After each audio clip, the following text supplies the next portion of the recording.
Para trazer as informações em tempo real, já recebo Lídia Brito. Boa tarde para você, Lídia. Seja muito bem-vinda. Boa tarde, Joelson, Elivaldo e a todos que nos acompanham. E, claro, recebo também Elivaldo Barbosa. Elivaldo, que há pouco estava acompanhando solenidade no Palácio de Karnak. Boa tarde, Elivaldo.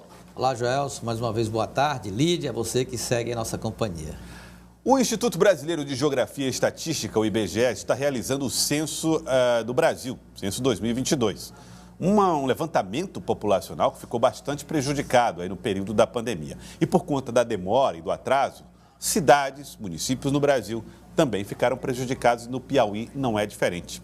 Eu estou recebendo aqui o deputado federal Júlio César, do PSD, que vai conversar conosco a respeito desse e de outros assuntos. Deputado, boa tarde, seja bem-vindo. Boa tarde, Joelson. Boa tarde, Lídia. Boa tarde, meu caro Elivaldo. Bom, os municípios no Brasil dependem desses números para definir quanto recebem de recursos, por exemplo, do Fundo de Participação dos Municípios. Bom, o critério do FPM é por faixa de população.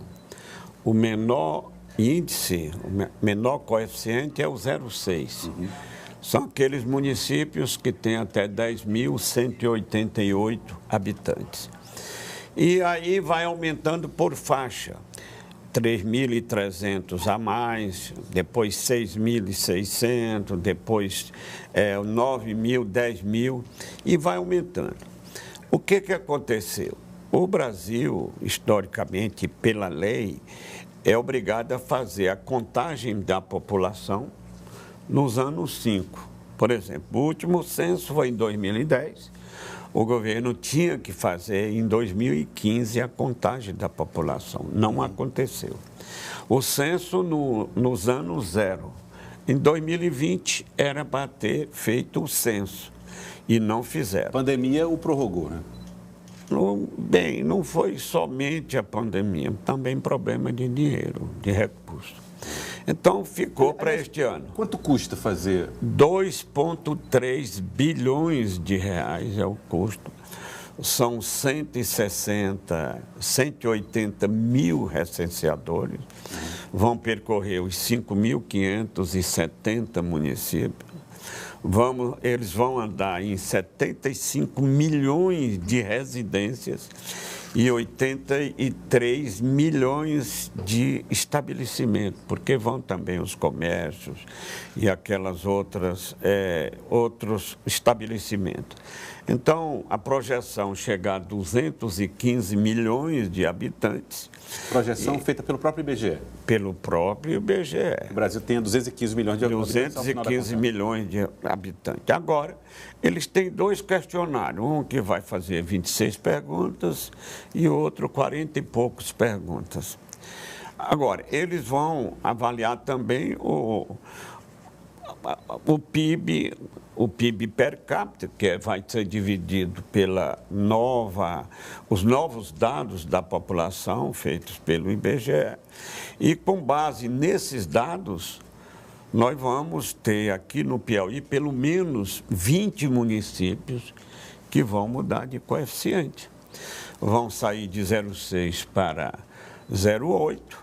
Vão sair, por exemplo, de 1,0 para 1,2 e cada mudança desta vai contribuir para aumentar em torno de 3 milhões, no mínimo, por ano, para esses municípios. Para cada cidade?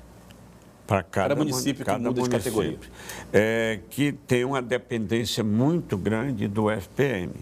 O FPM, nós temos dos 5.570 municípios, ele é muito importante para 3.000 municípios do Brasil, principalmente aqui do Nordeste. O Nordeste tem mais de 1.800 municípios. 95%, 98% depende dessas transferências que o governo faz através do FPM. Agora, deputado, além dessa questão das transferências, né, para os estados e municípios, qual é o prejuízo para o país em termos de políticas públicas quando não há a realização do censo? Veja bem, o prejuízo maior é para os entes que recebem esses recursos. A União vai continuar, quando não faz, e aumentando este percentual, a União não... Aliás, a União não perde nada. Sabe por quê? Porque o total do FPM é 22,5% do IPI, do imposto de renda que o governo arrecada, e mais 1% em dezembro, que foi um projeto meu, é uma emenda à Constituição de 77, tem 1% de julho, também projeto meu.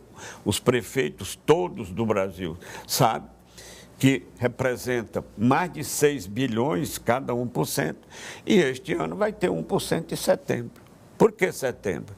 Porque é a época que o governo faz a maior devolução do imposto de renda, cujo tributo tem a maior participação no FPM. 85% do FPM é imposto de renda, pessoa física e jurídica. Então a contribuição do governo federal é sempre baseada nisso, ela é fixa, ela não muda, independente do patamar dos municípios. Independente do patamar dos municípios. Agora, cada estado tem um percentual que recebe. E dentro daquilo que o estado recebe, é dividido com os municípios. Por exemplo, o Piauí recebe 2,4015, 2,4 do FPM do Brasil todo, dividido em 224 municípios. Então, quando muda o critério, divide pelo total que o Estado recebe com esse percentual de 2,4. Agora, deputado, e no caso das correntes migratórias prejudicarem o Estado, ou seja, o Estado perder a população, não corre o risco de também um impacto negativo, essa atualização populacional? Veja bem, o Piauí é um dos estados que está tendo um dos menores percentuais de crescimento da população. Isso. Agora, os motivos nós vamos saber agora com o IBGE, porque está com 12 anos que não é aferido por contagem a população e o crescimento da população. Então, isso não é muito bom para o Piauí, principalmente para os municípios. O critério do FPE é diferente do critério do FPM. O FPM, para os municípios que têm uma população abaixo de 142.622 habitantes, é um critério fixo. Os que têm acima de 142 mil, eles têm 2 FPM. Um FPM por população e um FPM de um fundo de reserva, que é constituído por 4% de 90%, que pertence aos municípios. E isso enquadra a capital, Teresina, né? Acima dos 142. Não, Teresina pertence à capital e as capitais do Brasil todo têm 10% do bolo nacional. Então, outro critério. Esse é 4% do que tirando os 10% para Teresina, fica 90%. Tirando para Teresina, que eu falo as capitais, são todas. Tirando 4% de 90% é 3,6%. É do fundo de reserva. No Piauí só tem um município que tem fundo de reserva. É o município de Parnaíba. De Parnaíba. Agora, também Parnaíba tem o maior percentual dentro do fundo de reserva, porque ele é inversamente proporcional à renda per capita. Como a renda per capita aqui no Piauí é muito pequeno, Parnaíba recebe o maior percentual. E Teresina também são 2 fatores, o inverso da renda per capita. No caso de Teresina, aqui tem uma decisão liminar de 2019, quando o Silvio era prefeito. Quem desenvolveu esta tese fui eu, e ele sabe, ele já disse publicamente. Na época, Teresina tinha 5,0. E nós conseguimos aumentar para 6,25. Então, um aumento de 25%. 25%. Aí isso vigeu até 2 anos atrás. Como Teresina aumentou a renda per capita e é inversamente proporcional à renda per capita, com o crescimento, Teresina teve um prejuízo. Era 5,0, foi para 6,25%. Voltou de 5,0 para 4 e está mantida esta decisão liminar junto ao Supremo até a contagem da nova população que está acontecendo este ano. Pra você ter uma ideia, Teresina recebeu no ano passado, mais de 300 milhões de reais do FPM por essa decisão que foi desenvolvida por nós. E o Estado e o município contratou um advogado e passou a ter este grande benefício.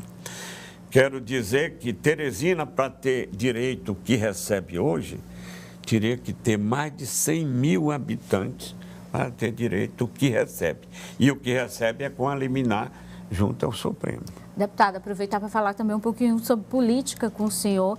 O PSD, que faz parte desse acordo com o MDB, essa estratégia proporcional do partido já selada, vai ser possível alcançar aquela meta que foi estabelecida por vocês lá atrás?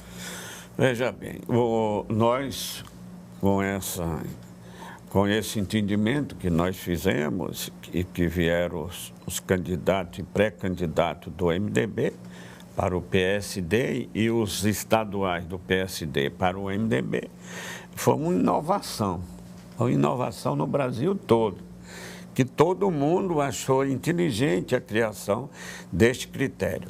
Nós temos hoje 3 deputados federais. O PT tem 3, nós temos 3, o PP tem 2. E 3, 6, 8 e 2 partidos, cada um tem 1. A nossa projeção é que nós vamos fazer o quociente para 3 completos. 3 quocientes. Nós vamos eleger 3. Sem sobra. Sem sobra.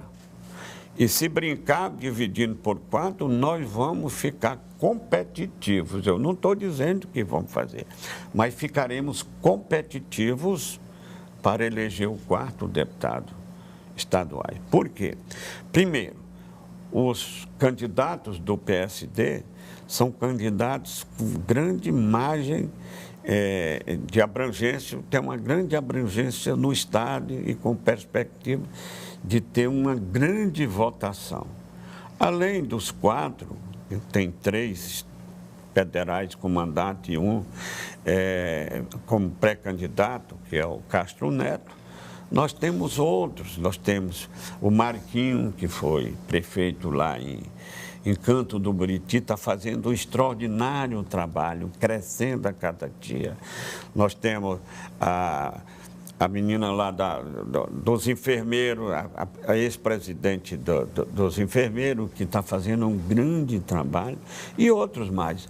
Todos estão altamente motivados para dar uma contribuição no crescimento da bancada do nosso partido, o PSD. Eu acho que essa coalizão, ela pode, digamos assim, o senhor mesmo falou que pode ser modelo para o Brasil. E o PSD, no âmbito estadual, por se vincular ao MDB, isso não traz também prejuízo para o partido? Veja bem, prejuízo, essa pergunta vale também para o MDB. Né? Eu não acredito. No plano federal, não precisa nem perguntar. Federal, né? você que é o que vale, né? Mas eu acho que foi dentro da legislação em vigor atualmente, não permitindo coligação. Isso foi bom para todo mundo. E essa história de prejuízo nós nunca tratamos lá, nem de um lado nem do outro. Bom, evidentemente, aí, só para complementar a pergunta do Elivaldo, o PSD abre mão de toda a participação na bancada estadual. O partido não terá deputados estaduais na próxima legislatura. Você disse que não falou sobre prejuízos, mas que tipo de, vamos dizer, danos isso poderia provocar na relação do partido com o poder no estado do Piauí e se vale a pena, né, no cálculo de vocês? Veja bem, uma decisão inteligente, né? Esse entendimento, essa pergunta sua, ela vale tanto para o PSD quanto para o MDB. E ninguém está insatisfeito. Ninguém está insatisfeito. Essa avaliação, se houve pelo menos não prejuízo, antes do resultado, né? Depende do resultado, mas eu acho que o resultado vai ser muito promissor. Compensa de alguma forma, deputado, para o partido, essa perda, essa expectativa da possibilidade de ter uma senadora? Veja bem, essa perspectiva de ter uma senadora depende de muito si. Nós preferimos trabalhar em busca do melhor resultado. Depois a gente avalia essa vantagem ou não de ter uma senadora. E em nível nacional, deputado, como é que você está avaliando a posição do partido nessa? Passou a convenção, agora o partido se coloca, né, dentro do cenário nacional? Eu queria lhe falar a nível estadual. Pois não.